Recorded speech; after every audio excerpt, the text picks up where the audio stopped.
hikmat. Nek sampeyan umat Muhammad, jawab salam kanthi semangat. Assalamualaikum warahmatullahi wabarakatuh. Dewan juri yang saya hormati, Bapak, Ibu guru, serta teman-teman yang berbahagia. Pada kesempatan kali ini, saya akan menampilkan sebuah cerita yang berjudul Keteladanan Sunan Kalijogo. Teman-teman penasaran? Begini ceritanya. Lir ilir, tandure wasumilir, tak ijo royo, tak sengguh penganten anyar. Ayo kawan, mari kita dengarkan kisah tentang satu sunan. Raden Saidlah namanya,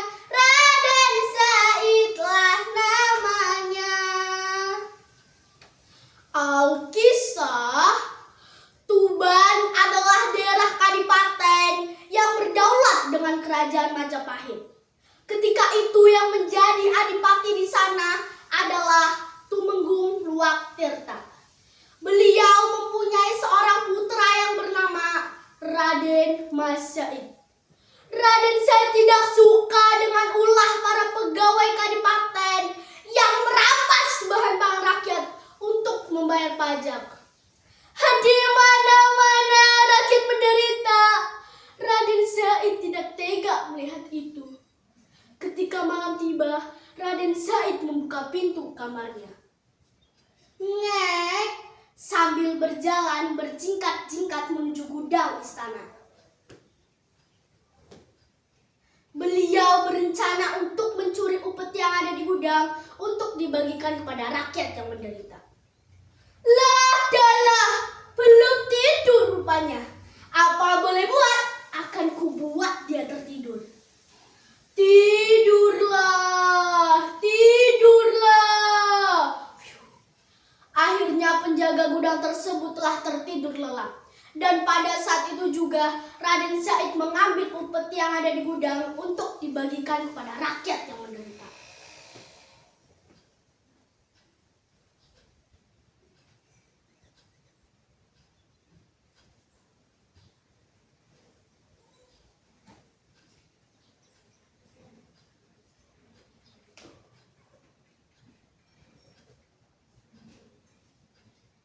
Namun, hal ini diketahui oleh ayahnya sehingga beliau diusir lalu sampai di sebuah hutan. Singkat cerita, pada suatu hari Raden Said bertemu dengan lelaki tua dengan rambut dan jenggot yang sudah memutih.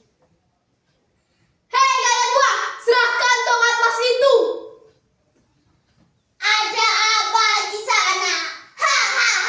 Kisana pengen tongkat ini percuma. Tongkat ini hanya sekepal tangan.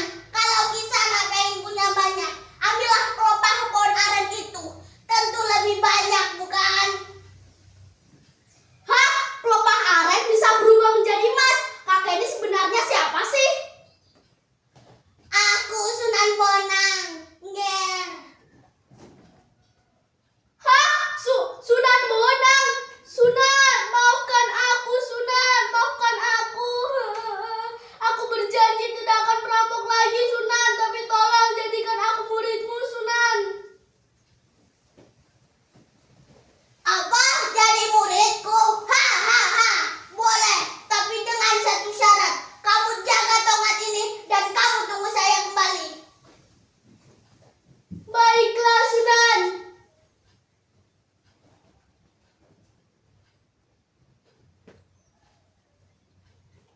Teman-teman, akhirnya Raden Said menunggu Sunan Bonang kembali. Raden Said menunggu dan bersemedi selama 3 tahun di sungai.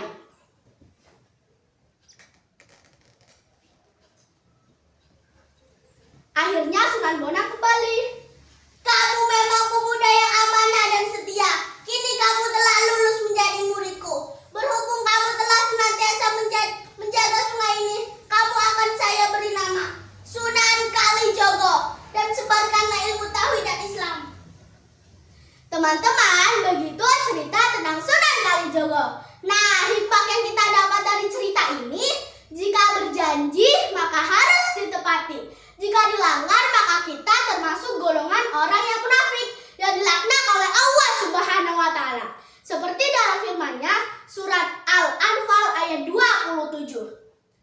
Bismillahirrahmanirrahim. Ya ayyuhalladzina amanu la tahunnullaha wa rasulahu wa tahunnu amanatikum wa antum ta'lamun.